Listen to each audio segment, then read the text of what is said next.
الحمد للہ عدد خلقہ ورضا نفسہ وزنۃ عرشہ ومداد کلماتہ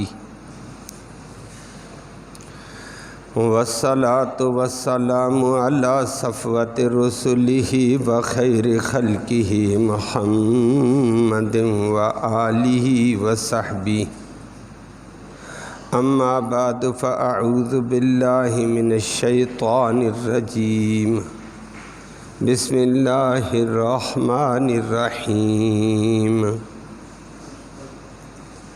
ومن یشاقق الرسول من بعد ما تبین له الہدی ویتبع غیر سبیل المؤمنین نولہ ما تولی وَنُصْلِهِ جَهَنَّمَ وَسَاءَتْ مَصِيرًا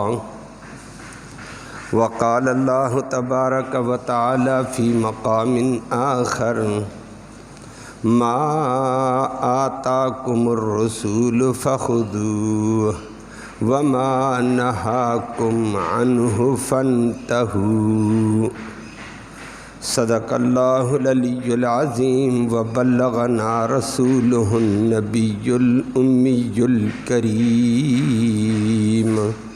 ونحن علی ذلک لمن الشاہدین والشاکرین والحمد للہ رب العالمین۔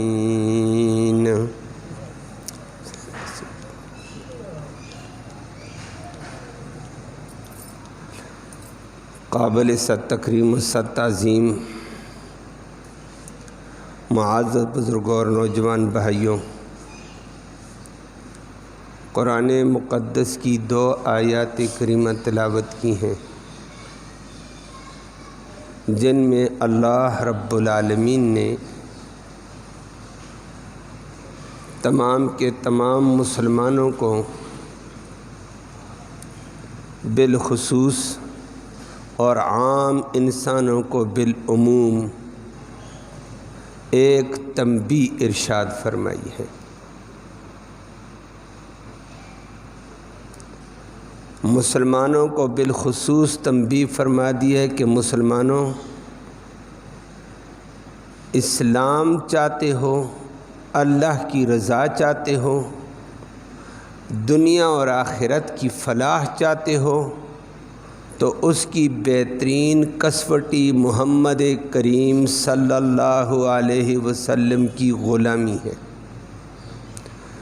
جو نبی کریم صلی اللہ علیہ وسلم تمہیں طرز دیتا ہے، جو تمہیں حکم دیتا ہے، جو تمہیں ارشاد فرماتا ہے، جو تمہیں تعلیم دیتا ہے، اس کو تسلیم اور رضا کے ساتھ قبول کر لو اور عمل کرو۔ ما آتاکم الرسول فخذوہ، جو محمد کریم صلی اللہ علیہ وسلم تمہیں تعلیم دیتا ہے، ارشاد فرماتا ہے، جو حکم دیتا ہے، جو طریقہ دیتا ہے، جو طرز دیتا ہے، فرمایا اس کو قبول کرو۔ اس محمد کریم صلی اللہ علیہ وسلم کے طرز میں بتائے ہوئے طریقے ہی میں دنیا اور آخرت کی عافیت ہے، فلاح ہے، رب کی رضا ہے۔ اللہ ہم سب کو عمل کی توفیق نصیب فرمائے۔ اور اگر اس سے ہٹ کر چلو گے تو فرمائے اللہ کی رضا نصیب نہیں ہوگی۔ وما نہاکم عنہ فانتہوا، اور جو محمد کریم صلی اللہ علیہ وسلم جن جن چیزوں سے تمہیں روکتا ہے، جن جن چیزوں سے تمہیں منع کرتا ہے، فرمایا فانتہوا، اس سے باز آ جاؤ۔ تو تمہارے سامنے محمد کریم صلی اللہ علیہ وسلم کا اسوہ حسنہ ہے، نبی کا طرز ہے، جو نبی دین دیتا، جو حکم دیتا، جو ارشاد فرماتا، جو طریقہ بتاتا، جو تعلیم دیتا، اس کو قبول کرو، یہ میری رضا کا ذریعہ۔ جن جن چیزوں سے نبی نے منع کیا اس سے باز آ جاؤ، یہ میری رضا ہے۔ فرمایا دین کا خلاصہ محمد کریم صلی اللہ علیہ وسلم کی غلامی، کہ آپ نے نبی کا غلام بننا ہے، نبی کے امتی بنو، غلام بنو۔ جو نبی کہتا ہے وہ کرو، جس سے روکا رک جاؤ۔ کامیابی اور فلاح اس میں ہے۔ اس سے ہٹ کر چلو گے کامیابی نہیں ہے، بلکہ فرما دیا کامیابی کیا ہوگی نبی کے طرز سے ہٹنے کی۔ وَمَن يُشَاقِقِ الرَّسُولَ مِن بَعْدِ مَا تَبَيَّنَ لَهُ الْهُدَىٰ وَيَتَّبِعْ غَيْرَ سَبِيلِ الْمُؤْمِنِينَ نُوَلِّهِ مَا تَوَلَّىٰ۔ فرمایا جو رسول کریم صلی اللہ علیہ وسلم کی تعلیمات، جو نبی اکرم صلی اللہ علیہ وسلم کے بتائے ہوئے طریقے کے خلاف، جو نبی کریم صلی اللہ علیہ وسلم کے طرز کے خلاف چلے گا، اور نمبر 2 وَيَتَّبِعْ غَيْرَ سَبِيلِ الْمُؤْمِنِينَ، نبی کے سچے عاشق، سچے وفادار، تابعدار، جانثار شاگردان صحابہ کرام کے طریقے سے ہٹ کر چلے گا، نُوَلِّهِ مَا تَوَلَّىٰ، یہ جدھر جاتا ہم اور دھکیل دیں گے، وَنُصْلِيهِ جہنم، چلتے چلتے ہم جہنم میں اس کو داخل کریں گے۔ وسعت مسیرہ، وہ بڑا برا راستہ ہے، اللہ ہمیں اس سے محفوظ فرمائے۔ تو مسلمان کے لیے لازم ہے محمد کریم صلی اللہ علیہ وسلم کی غلامی۔ دین ہے، عبادت ہے، دین کے جتنے شعبے ہیں ان سب شعبوں میں ہم نے یہ دیکھنے ہیں رسول اللہ صلی اللہ علیہ وسلم کا طرز کیا ہے، نبی کریم صلی اللہ علیہ وسلم کی تعلیمات کیا ہے، اس کے مطابق چلیں گے، تھوڑا عمل بھی بڑا۔ اگر نبی کے طریقے سے ہٹ کر چلیں گے، بڑا عمل بھی کچھ بھی نہیں۔ اللہ کے ہاں نبی کریم صلی اللہ علیہ وسلم کی تعلیمات مقبول ہیں، نبی کریم صلی اللہ علیہ وسلم کا طریقہ مقبول ہے، نبی کے طریقے سے ہٹ کر کوئی چیز مقبول نہیں ہے۔ روایت میں آتا ہے، ہر آدمی آج کل بھی کہتا ہے اگر کسی کو عبادت کا شوق ہو جاتا ہے، کبھی ذوق ہو جاتا ہے، جوش میں آ جاتا ہے، میں نیک بن جاؤں، میں بزرگ بن جاؤں، میں پیر بن جاؤں، میں بڑے عہدے پہ چلا جاؤں، لیکن اپنے طریقے پر چلے گا تو بڑا نہیں ہوگا، ذلیل ہو جائے گا۔ اور اگر محمد کریم صلی اللہ علیہ وسلم کے طریقے پر چلے، اس کو کافی سمجھے، انشاءاللہ عظمت والے پیغمبر کے طریقے کو اپنانے سے اس کو عظمت مل جائے گی، بڑا بن جائے گا۔ اس کو چھوڑ کر چلے گا، بڑا نہیں، خراب ہو جائے گا۔ روایت میں آتا ہے نبی کریم صلی اللہ علیہ وسلم کی زوجہ محترمہ ہیں حضرت زینب بنت جحش رضی اللہ تعالیٰ عنہ، نبی کریم صلی اللہ علیہ وسلم کی زوجہ محترمہ، مومنوں کی ماں، بڑا مقام ہے۔ نبی کریم صلی اللہ علیہ وسلم کے اپنے خاندان کی خاتون ہے، نبی کریم صلی اللہ علیہ وسلم کی پھوپھی کی لڑکی ہے، اور نبی کریم صلی اللہ علیہ وسلم کی زوجہ محترمہ ہیں، نبی کے حرم میں ہے، نبی کے نکاح میں ہے، نبی کے گھر میں رہتی ہے، نبی کی خدمت کرتی، نبی سے دین سیکھا، اس کے مطابق چلتی تھی۔ لیکن نبی کی بیوی ہے، ماشاءاللہ عظمت والے لوگ ہیں، اللہ نے ان کو بلند مقام بھی دیا۔ ذہن میں آیا کہ نبی کریم صلی اللہ علیہ وسلم کی 9 ازواج مطہرات ہیں، کبھی وہ ایک بیوی کے گھر میں، کبھی دوسری میں، کبھی تیسری میں، کبھی چوتھی کے گھر میں تھے۔ زینب کے بعد 9 کے بعد وہ نبی کریم صلی اللہ علیہ وسلم تشریف لاتے، اس نے کہا مجھے راتوں کو اللہ اللہ کرنا چاہیے، عبادت کرنی چاہیے، خوب ریاضت کروں، ان لمحات سے فائدہ اٹھا لوں کہ صحیح عبادت کروں۔ تو وہ رات بھر عبادت میں مصروف، انسان ہے، بشر ہے، یہ لمبا کام نہیں کر سکتا، تھکاوٹ آئی گی، جسم تھکے گا، جسم جواب دیتا، نیند کا غلبہ ہوتا، تھوڑی عبادت کے بعد پھر عبادت بندہ کرے تو ویسی بھی تھکاوٹ، روحانی تھکاوٹ کی وجہ سے اس کو نیند آتی ہے۔ اس نے اس کا بھی علاج کر رکھا تھا، تو وہ نیند کو دور کرنے کا بھی ایک حل اس نے سوچا ہوا ہے، لیکن ذہن یہ ہے میں خوب عبادت کروں، رات بھر عبادت کروں، اللہ کو راضی کروں، دنیا میں تو نہیں رہنے ہیں، اب یہ ذہن اپنا ہے۔ تو نبی کریم صلی اللہ علیہ وسلم کے کمرے بیویوں کے حجرات ایک ترتیب سے تھے مسجد نبوی کے۔ یہ ممبر ہے، سامنے سے نبی کریم صلی اللہ علیہ وسلم کا پہلا کمرہ عائشہ صدیقہ کا تھا، جس میں آج رسول اللہ صلی اللہ علیہ وسلم مدفون ہے روضہ مبارک میں۔ یہ عائشہ صدیقہ کا کمرہ ہے، پھر ساتھ دوسری بیوی کا، پھر پیچھے تیسری کا، چوتھی کا، پانچویں کا، چھٹی کا، نویں کا، ترتیب سے یہ کمرے تھے، ایک ایک کمرہ۔ تو ان کمروں کے آگے ایک چھوٹی سی دیوار اتنی لگی ہوتی تھی جس سے ازواج مطہرات کمرے سے نکل کر باہر صحن میں کام کرے، چھوٹا سا صحن تھا، تو اندر عورت پھرے تو باہر والے مردوں کو نظر نہ آئے، اتنی دیوار عورت کے قد کے برابر دیوار تھی۔ باہر پھر مسجد نبوی ہے۔ نبی کریم صلی اللہ علیہ وسلم سحری کے وقت سے اپنے تہجد پڑھے، عبادت کر کے ایسے گزرے صحن سے مسجد کی طرف، مسجد نبوی میں داخل ہوئے، نبی کریم صلی اللہ علیہ وسلم کے سر کے ساتھ کوئی چیز ٹکرائی ہے، نبی رک گئے، رکے وہیں پر۔ باہر مسجد میں صحابہ کرام بھی انتظار میں، وہ بھی دیکھ چکے، نبی آتے ہوئے رک گئے۔ ازواج مطہرات کو بھی پیچھے پتہ چلا، وہ بھی تہجد گزار تھیں، انہوں نے کہا نبی چلتے چلتے رک گئے۔ توجہ کی، نبی کریم صلی اللہ علیہ وسلم جو سر سے چیز ٹکرائی، نبی نے دیکھا یہ کیا ہے؟ اوپر چھت سے ایک رسی لٹک رہی تھی، یہ کیا ہے؟ آگے سے ازواج مطہرات نے جواب دیا، بیویوں نے، باہر والے مرد باہر تھے، انہوں نے کہا یا رسول اللہ ھذا حبل زینب، یہ حضرت زینب کی رسی ہے۔ کہا وہ کیسے؟ کہا یا رسول اللہ جب آپ زینب کے گھر میں ہوں گے تو زینب خدمت کے لیے، دیگر لوازمات کے لیے ہے۔ وہ کہتی نبی دوسرے گھر میں ہے، رات کو عشاء کے بعد یہ اللہ کی بندی یہاں مصلی بچھا دیتی ہے، پیچھے اس کا کمرہ ہے، باہر مصلی بچھایا، اللہ سے تعلق جوڑ دیا، قرآن پڑھتی رہتی تہجدوں میں، نفلوں میں لمبا، اور جب نیند آ جاتی ہے تو یہ اپنے بالوں کو اس رسی سے باندھ دیتی ہے۔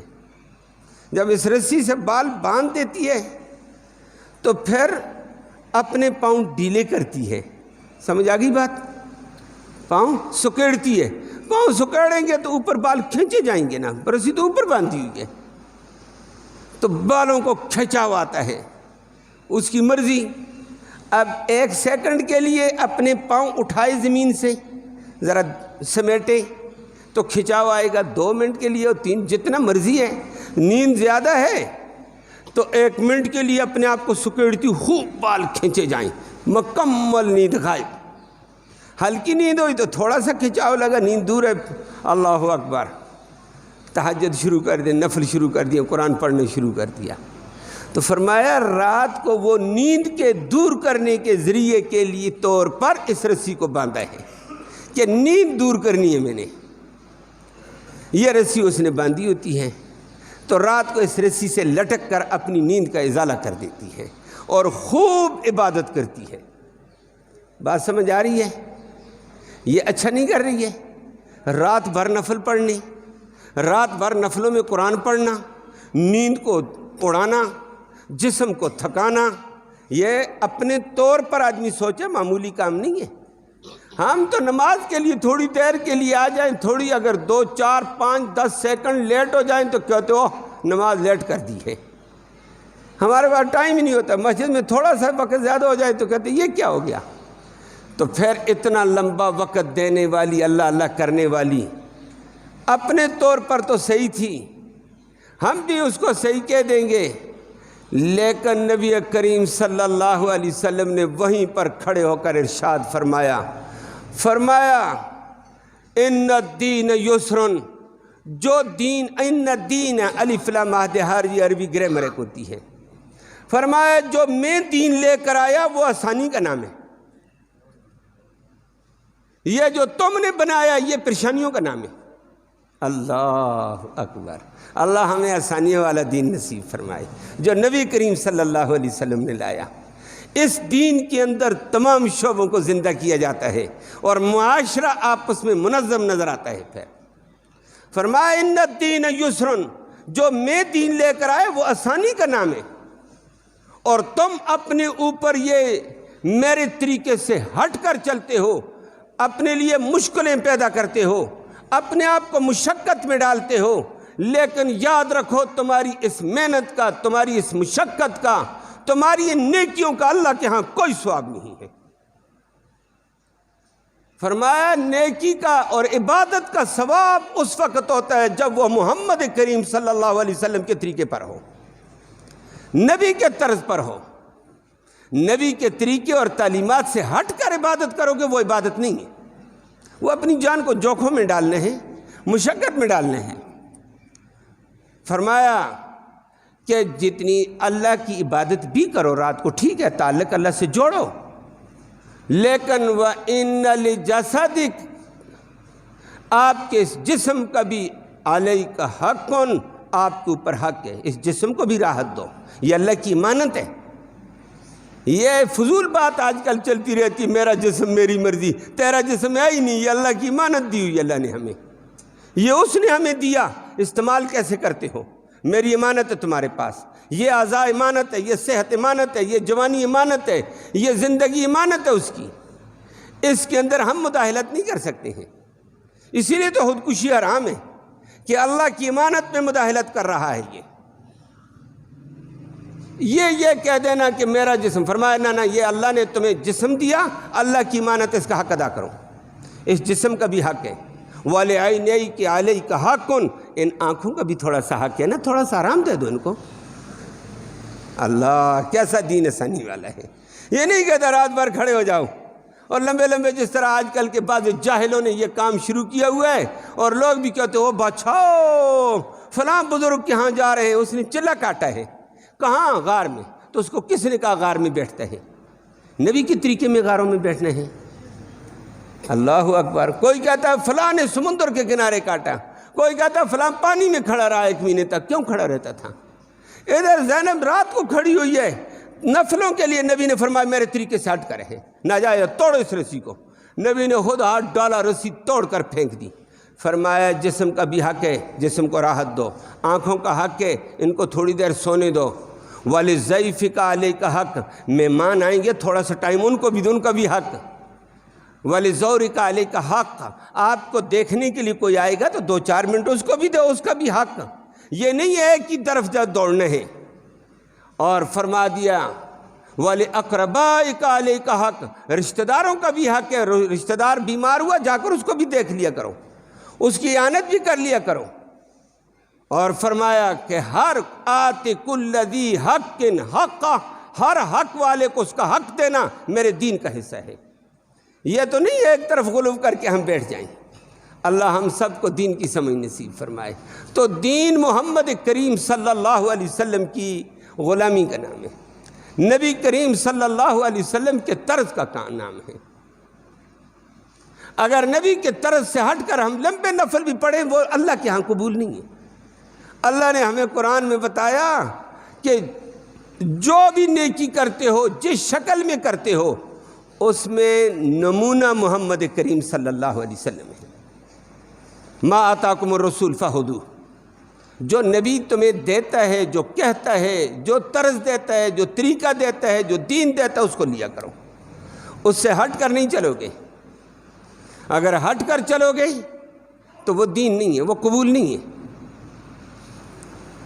اللہ کے نبی کریم صلی اللہ علیہ وسلم نے بڑی تاکیدات کے ساتھ فرما دیا کہ اللہ کے نبی کا دین لینا ہے۔ جو نبی کریم صلی اللہ علیہ وسلم نے کسی غمی خوشی پر فرما دیا بس وہ کرو، وہ دین ہوگا۔ اپنے دماغ کے مطابق اگر ہم کہیں گے یہ بھی کرتے ہیں یہ نیکی ہے، نہیں، نیکی اس کا نام نہیں ہے۔ نیکی علماء کرام سے پوچھ، محمد الرسول اللہ صلی اللہ علیہ وسلم نے اس موقع پر کیا کیا، وہی کر دو، وہ نیکی ہے۔ گویا نیکی نام ہے نبی کریم صلی اللہ علیہ وسلم کے طریقے کو اپنانے کا، نبی کی غلامی میں رہنے کا نام نیکی ہے۔ نبی کی غلامی میں رہیں، اور اگر اس سے ہٹ کر چلیں گے نیکی نہیں ہوتی ہے۔ پہلے بھی میں نے ذکر کیا تھا، عام طور پر بظاہر ماشاءاللہ سارے نمازی ساتھی ہیں، مسئلے کا بھی پتہ ہے، نیکی کے اعتبار سے ہم تو کہیں گے بڑا اچھا کام ہے، 4 رکعت کی نماز پڑھتے ہیں یا 3 رکعت، 3 رکعت وتر بھی ہیں، 3 رکعت مغرب کی نماز ہے، یا 4 رکعت نماز پڑھتے ہیں ہم، سب ساتھیوں کے علم میں ہے، الحمدللہ اللہ توفیق دے، اللہ اس کے اوپر استقامت نصیب فرمائے۔ تو 3 یا 4 رکعتیں جب پڑھتے ہیں، 2 رکعتیں پڑھنے کے بعد سارے کہاں بیٹھتے ہیں؟ تشہد میں، 2 رکعت کے بعد تشہد میں بیٹھ جاتے ہیں، اور پڑھتے کیا ہیں؟ التحیات للہ والصلوات والطیبات، السلام علیک ایھا النبی ورحمۃ اللہ وبرکاتہ، السلام علینا وعلی عباد اللہ الصالحین، اشہد ان لا الہ الا اللہ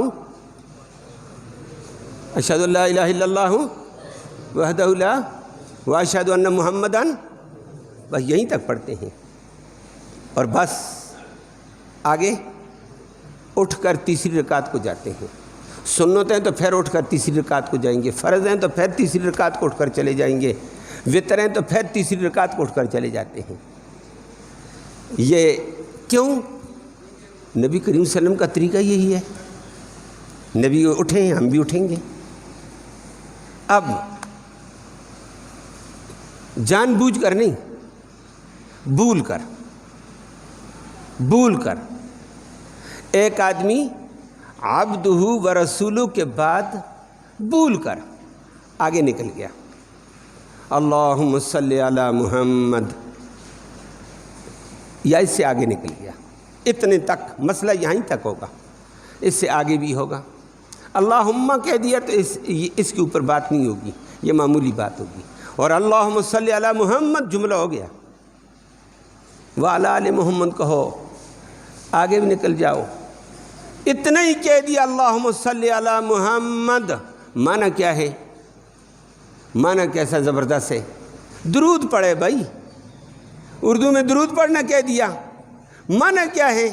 اللہم اے اللہ صلی تو رحمت نازل فرما علی محمد، محمد صلی اللہ، دعا کی نہیں کی ہے، اور اللہ سے رحمت کی نبی کے لیے دعا کرنے کو درود کہتے ہیں بھائی، درود اور شے کا نام نہیں ہوتا ہے، یہ جو کبھی کبھی بعض نعتخوان اور ادھر ادھر کی مارتے رہتے ہیں، اللہ بھی پڑھتا ہے درود تو فلاں بھی پڑھتا ہے درود، یہ ساری فضول باتیں ہیں، اللہ سے ہم رحمت کی دعا مانگتے ہیں، اللہ نبی پر رحمت نازل فرما، اللہم اے اللہ صلی رحمت نازل فرما علی محمد، محمد صلی اللہ علیہ وسلم پر، وعلی آل محمد، محمد کے خاندان پر بھی رحمت نازل فرما، یہ دعا درود ہے، یہ آگے لمبا بھی ہے۔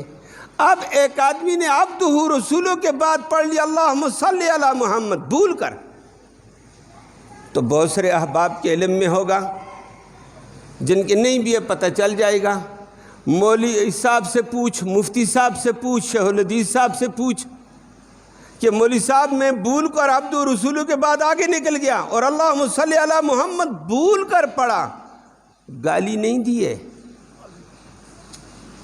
نبی کریم صلی اللہ علیہ وسلم کے لیے رحمت کی، اللہ سے دعا کی، اللہ سے دعا کی ہے، درود پڑھا دوسرے لفظوں میں، تو میرے لیے کیا حکم ہے؟ نماز ہوگی؟ فرمایا نہیں ہوئی ہے، کیا کہتے ہیں؟ وہ کیوں نہیں ہوئی ہے؟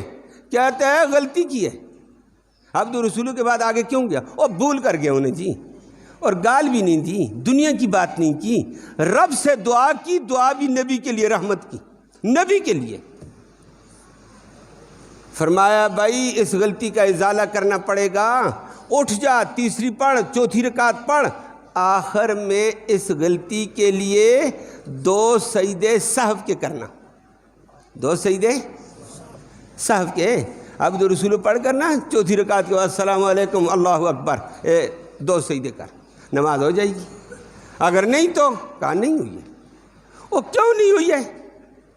میں کوئی بڑا کام کیا ہے؟ فرمایا تجھے سمجھ نہیں آئی ہے، بڑی غلطی کر گیا ہے، تیرا دماغ وہاں نہیں پہنچا ہے، بڑی غلطی کی ہے۔ جس نبی کا تو غلام ہے، جس نبی کو تو اپنا نبی مانتا ہے، جس نبی کو تو نبیوں کا بھی امام مانتا ہے، جس نبی کو تو رسولوں کا بھی امام مانتا ہے، رسولوں کے لیے بھی اس کی غلامی لازم، نبی کے لیے بھی اس کی غلامی لازم۔ اس نبی کا طریقہ عبد و رسولوں پر رک جانا تھا، تو غلطی کر کے آگے گیا، نبی کی غلامی سے نکل گیا، بہت بڑی غلطی کر گیا۔ سجدہ سوا کر۔ اچھا، پتہ چلا ہے دین محمد کریم صلی اللہ علیہ وسلم کی غلامی کا نام ہے۔ نبی کی اتباع میں اگر جاتے ہیں تو نماز صحیح ہے، بھول کر بھی نبی کی غلامی کو آگے کراس کیا، نماز قبول نہیں ہے۔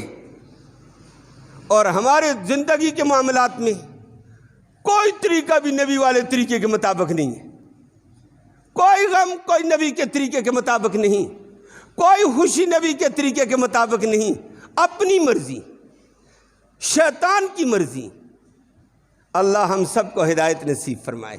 اور پھر ہم کہیں میں عاشق رسول ہوں، میں مسلمان ہوں، میری نیکیوں قبول ہوں گی، میں نے لاکھوں روپیہ لگایا، میں نے کروڑوں لگا دیا، تیرا لاکھ ہو یا لاکھ کروڑ ہو خاک میں گیا ہے، بلکہ الٹا اللہ کو حساب دینا پڑے گا۔ بتا میں نے پیسہ دیا کہاں لگایا؟ یہ نہ کہہ دینا میرا پیسہ میری مرضی، نہ پیسہ بھی رب نے دیا، مرضی بھی رب کی ہوگی، جسم بھی رب کا ہے، مرضی بھی رب کی ہے۔ یہ فضول بات ہے میرا جسم میری مرضی، یہ اللہ کی امانت ہے۔ اللہ نے جس کو پیسہ دیا اللہ نے دیا، رب نہ دے زور لگا لو نہیں آتا ہے۔ دروازے وہ کھولتے ہیں، کہیں دکان سے کھول دے، کہیں نوکری سے کھول دے، کہیں زمینداری سے کھول دے، کہیں کارخانے سے کھولے، جہاں سے کھولتا ہے دروازے کھولنے والا اللہ ہے۔ ما یفتح اللہ للناس من رحمت فلا ممسک لہا، فرمایا رب کھول دے کوئی روک نہیں سکتا ہے۔ یہ بھی کبھی کبھی کہہ دیتے ہیں فلاں نے کاروبار میں بندش کی، بندش نہیں ہوئی ہے، تو نے نافرمانیاں کی ہیں، اللہ نے راستہ روکا ہے۔ ما یفتح اللہ للناس من رحمت فلا ممسک لہا، رب کھولنا چاہے کسی کی مجال نہیں بند کر کے دکھائے۔ رب سے زیادہ طاقتور ہے یہ بندے زیادہ طاقتور ہیں۔ ہمارا عقیدہ خراب ہے، ذہن خراب ہو جاتا ہے، اور پھر ڈاکوؤں کے ہاتھیں چڑھ جاتے ہیں۔ میری بات سمجھ آ رہی ہے؟ ڈاکوؤں کا لفظ سمجھ رہے ہیں؟ اس کے پاس جاؤ اور زیادہ ڈاکہ ہے، وہ کہتا ہاں کسی نے کالا کر دیا ہے۔ اچھا تو چٹا کرے گا؟ وہ اور چکروں میں ڈال دیتا ہے، کہتا ہے پھر اس کے لیے پیسہ بھی چاہیے، میں یہ کر دوں گا، میں یہ کر دوں گا۔ نہ اللہ کا بندہ، کرنے والا کون؟ اللہ۔ ما یفتح اللہ للناس من رحمت فلا ممسک لہا وما یمسک فلا مرسل لہ، وہ روک دے کسی کی بات کی مجال نہیں کھول کر دکھائے، وہ بند کر دے کوئی نہیں کھول سکتا ہے، نہ میرا تویز، نہ پیر صاحب کا تویز، نہ کسی کا تویز۔ کرنے والا کون ہے؟ اللہ کی طرف دھیان ہونے چاہیے۔ اللہ ہم سب کو ہدایت نصیب فرمائے۔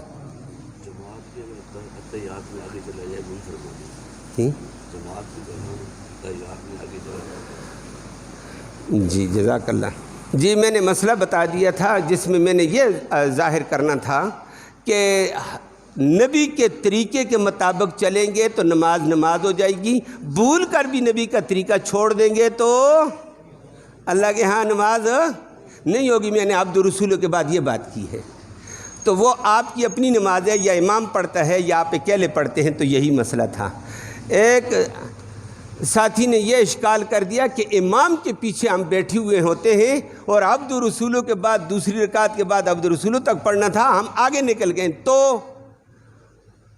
اس وقت آپ امام کے پابند ہیں۔ اور اللہ اکبر، اللہ ہم سب کو حقیقت نصیب فرمائے۔ امام کی نماز میں اتنی قوت ہوتی ہے، یہ نمازیوں کی چھوٹی موٹی غلطیوں کو اڑا کے رکھ دیتی ہے۔ اس لیے اگر امام کے پیچھے آپ یہ غلطی کریں تو پریشانی والی بات نہیں ہے، آپ کی غلطی نہیں مانی جائے گی۔ امام کی اقتداء کرتا چلا جا، رب کہتا ہے اس امام کے پیچھے تیری چھوٹی موٹی غلطیاں میں معاف کر دی، بلکہ تیری اکیلی نماز ایک نماز ہے، امام کے پیچھے میں نے 27 نمازوں کا ثواب تجھے دیا ہے۔ کہیں 25 کا آ جاتا ہے، کہیں 27 کا، وہ امام کی قوت کی بنیاد پر ہوتا ہے۔ امام اعلیٰ درجے کا علم والا، تقوی والا ہے 27 درجے، ہم جیسا گنہگار ہوگا تو اللہ ہمیں معاف فرمائے، ہم کہیں گے 25 درجے ہو جائے تو اچھی بات ہے۔ تو امام کی نماز میں قوت ہوتی ہے، اس کے پیچھے نمازی پریشان نہ ہو یہ غلطی میں کہ مجھ سے یہ ہو گیا، نمازی میری گئی نہیں، ہو جائے، ہو گئی ہے بھائی، تیری نماز ہو گئی ہے۔ اقول قولی ھذا والحمد للہ۔